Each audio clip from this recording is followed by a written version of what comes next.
कई लोग कहते हैं महाराज जी, जिस रुद्राक्ष को हम पहनते हैं उस रुद्राक्ष को कहाँ नहीं पहनकर जाना चाहिए।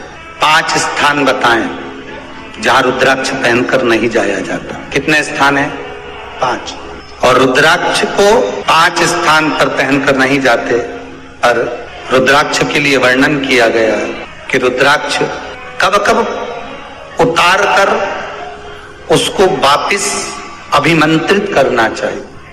5 जगह पहनकर नहीं जाना चाहिए और रुद्राक्ष को अभिमंत्रित करना मतलब सीधा अमावस्या के दिन, पूर्णिमा के दिन, शिवरात्रि के दिन, श्रावण महीने के सोमवार को, प्रदोष के दिन, ये दिन आपके शरीर में जहां पर भी रुद्राक्ष है, आपके गले में अगर आप रुद्राक्ष पहने हो, आपके हस्त कमल में आप रुद्राक्ष पहने हो, आपने अपने पास में कहीं रुद्राक्ष रख रखा है, तो उस रुद्राक्ष को अमावस्या, पूर्णिमा, शिवरात्रि या श्रावण का सोमवार या प्रदोष आदि, इस दिन उस रुद्राक्ष को एक बार दूध में धोने के बाद उसमें थोड़ा सा सरसों का तेल अवश्य लगाना चाहिए।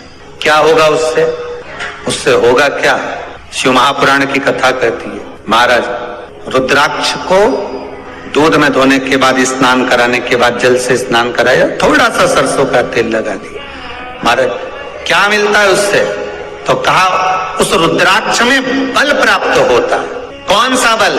जो शरीर के अंदर बीमारियां बढ़ती हैं, उस बीमारी को वो रुद्राक्ष धीरे धीरे समाप्त करना प्रारंभ कर देता है। पर एक और चीज याद रखना, जिस रुद्राक्ष के पानी को आप बीमारी के समय पर गलाकर पीते हो, उसमें सरसों का तेल नहीं लगाना, उसमें सरसों का तेल नहीं लगाना। उसको तो आप केवल स्नान कराओ दूध से, जल से, और फिर उसको गला दीजिए, उसका पानी आप पीना चालू कर दीजिए। जिसको बड़ी बीमारी होती है उसके लिए कल कथा में वर्णन किया रुद्राक्ष के जल। फिर रुद्राक्ष का जल पिया जाता है शरीर के अंदर से रोग को, बीमारी को हटाने के, रोग बीमारी को समाप्त कर। तब 5 स्थान बता दिए, 5 जगह बता दी, 5 स्थान निश्चित कर दिए जहां पर रुद्राक्ष को पहनकर नहीं जाना। पहला, किसी की मृत्यु वाली जगह पर। दूसरा, जहां पर बच्चे का जन्म हुआ, मृत्यु आदि जगह पर सूतक लगती है, जहां बच्चे का जन्म लेता है वहां सावड़ लगती है। मतलब जीव जाने के बाद दुख का सूतक होता है, और बच्चा जब जन्म लेता है तो सुख की सावड़ रहती है। सुख की 2 स्थान।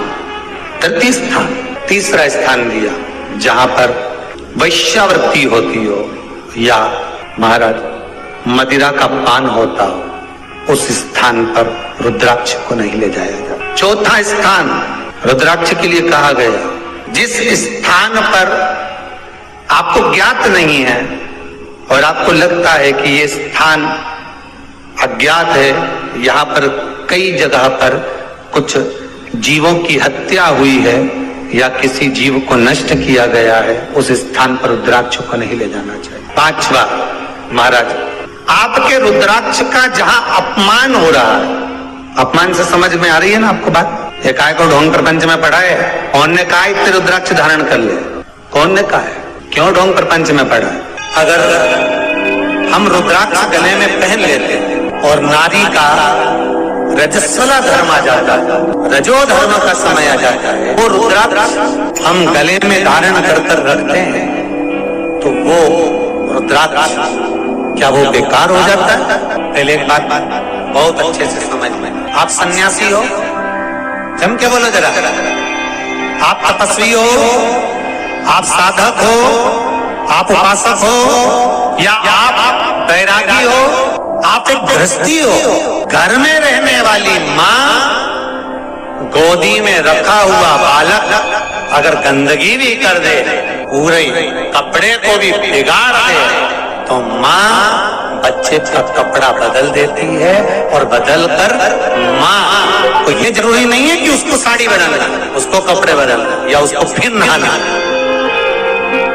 बच्चा जब गोदी में होता है तो माँ की गोद में कितनी बार भी गंदगी कर दे, फिर माँ अपने कपड़े बार बार नहीं बदलती, उसी कपड़े से काम करती रहती है, उसी कपड़े से सेवा करती रहती है, उसी कपड़े से भगवान का पूजन भी करेगी तो भगवान स्वीकार स्वीकार करेगा, क्योंकि मातृत्व के लिए, माँ के लिए, नारी के लिए छोड़ दिया गया है कि तुम। और हाँ, आप अगर पूजन करने बैठ रही हो तो आपको ये 7 दिन पूजन नहीं करना। पर रुद्राक्ष अगर आप पहन रहे हो, रुद्राक्ष अगर आप धारण कर रहे हो और अपने जीवन की सार्थकता के लिए स्वीकार कर रहे हो, जैसे तुलसी की माला और रुद्राक्ष की माला गले में पड़ी रहती है, तो ये कंपनी का ट्रेडमार्क होता है कि तुम कौन सी ब्रांड के हो। ये कंपनी का ट्रेडमार्क है।